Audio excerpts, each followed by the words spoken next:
আল্লাহর রহমতে আগামী 12 তারিখ বাংলাদেশে ধানের শীষের একটা ভূমিধস বিজয় হবে ইনশাআল্লাহ।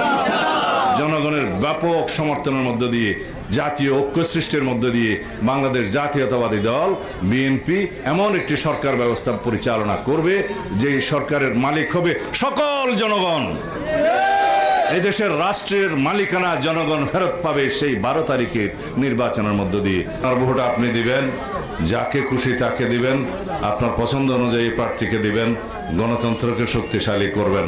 বাংলাদেশে যাতে আমাদেরকে কোনোদিন এই কথা শুনতে না হয় যে সুমনের মা জানলা খুলে সারা রাত অপেক্ষা করছে তার সন্তান কবে ফিরবে। কোনো মাকে যেন তার সন্তান হারানোর বেদনা অনুভব করতে না হয় ভবিষ্যতে। যারা গণতন্ত্রের দাবিতে সংগ্রাম করেছে তাদেরকে মর্যাদাবান করতে হবে। যারা ছাত্র গণ অভ্যুত্থানে 2 চোখের আলো হারিয়েছে, 1 চোখের আলো হারিয়েছে, তার সন্তানদের চোখের মধ্য দিয়ে যেন সেই অন্ধ মানুষ দেখতে পারে যে ভবিষ্যতের গণতন্ত্র শক্তিশালী হয়েছে।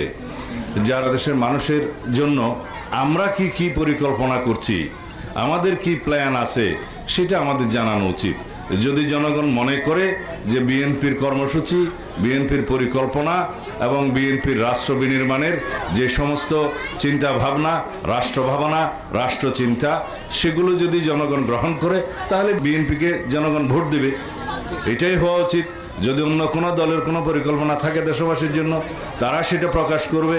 যদি তাদের সেটা ভালো লাগে তাহলে তাদেরকে জনগণ সমর্থন করবে। এটাই গণতন্ত্রের নিয়ম এবং গণতন্ত্রের সৌন্দর্য।